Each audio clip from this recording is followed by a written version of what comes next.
again to my YouTube channel. Today I would love to talk to you, or I'm intending to talk to you about organization culture, performance, and emphasizing that these two are outcomes of good corporate governance. As you all know, corporate governance is how a corporation or organization is directed, controlled, and held accountable for results. So, in a very simple explanation, I would say it's really how decisions are made and implemented. So, the framework that ensures that the decisions we have made are actually implemented and you're able to produce the intended or to achieve the intended results. That framework, what goes around to ensure that we control where there's a need to control, we inform where there's a need to inform, we review and give feedback. That whole system is what we call corporate governance. So the decisions, of course, as I've said in many of my videos, for a corporation or for a company or for the organization must be aligned to the purpose, to the reason why they're established. If we're established to support disabled children, your decisions must be aligned with that. Your feedback, your data that you're able to publish should be aligned with that. And in so doing, you become relevant, you make sense, you live up to the purpose of establishment.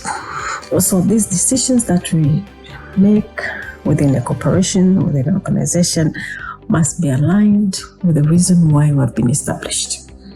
And in order to ensure that those decisions really are implemented and they produce the intended results, I've already said, we have to ensure that there are proper controls and also have mechanism for accountability. So, looking at what performance is, I would say it's the ability of the organization to reach its goals and make use or realize the results. So you set your goals, you agree on the change you want to see or the outcomes, and you're able to achieve them. And not only achieve, make use of that, make sure that those results are able to change people's lives. So what is required for performance to be attained, I've said it again many times, there must be clarity on what needs to be achieved. So what is that we want to achieve? Is there a framework to ensure that we effectively implement what we have set ourselves to achieve? Or we can call it operationalization framework or implementation framework, as I've said. But again, we have to make sure that we have performance indicators. How do we know we're achieving what we're supposed to achieve? If we have been established, as I've said, to support disabled children, how do we know that we are really doing that? So these indicators must indicate to ourselves, as an institution or organization, and to those we serve, that we really are achieving what we have set ourselves to achieve or what we have been established to achieve. And that should be provided or published so that even those we serve are able to look and agree with what you're saying you've achieved, or areas that we say there are issues, because we don't only publish achievement, but also highlight areas that you have struggled and mechanisms or measures are going to take to address those gaps. And so this feedback, both internally and externally, must be done timely. I've said that many times in my previous videos. So you can see that performance of the organization is linked directly to how we define that which we want to achieve and how we're going to achieve it. And this is actually the essence of corporate governance. Corporate governance is really how you make decisions and how you ensure that those decisions are implemented. So what are the controls, as I've said? What are the mechanisms for providing feedback? what are ways to assess and confirm that we are doing what we're supposed to do. So that whole system, that whole framework is corporate governance. And if that is done well, definitely you see results. So performance is closely linked, very linked to how things are done in terms of how we govern and how we ensure that there's good corporate governance. But I've also said culture, organization culture, is an outcome of good corporate governance, and I want to explain that. As you have said already in my previous slides, the way things are done, if you do things consistently in a certain fashion, in a certain manner, you develop a culture of the organization.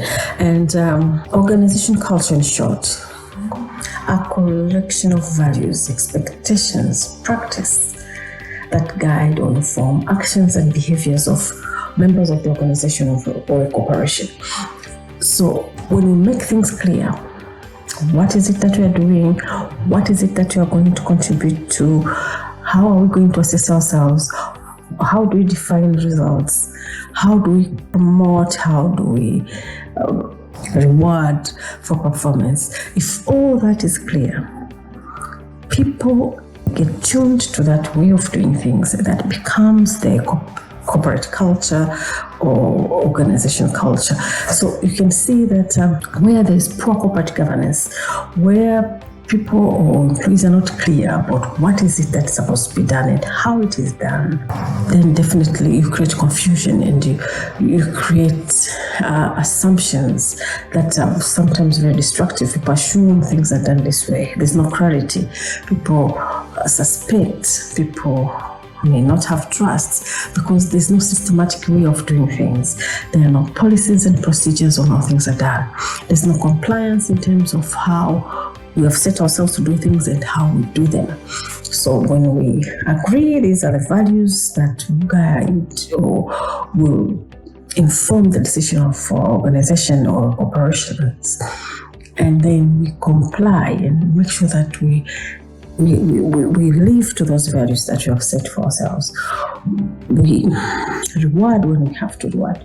We ensure professionalism when we do what we do, and we support those who are supposed to deliver for us to become more professional. That could be in terms of capacity building. It could be in terms of repeating the values that you wish people to have. Also in terms of punishing behaviors that are contrary to what you have set yourselves to promote at the organization. So really, culture is created by the way things are done, by those beliefs and expectations that people have. And when those expectations are reinforced through policies, laws, guidelines, and there is also more reward and appreciation of what people do, then you have clarity.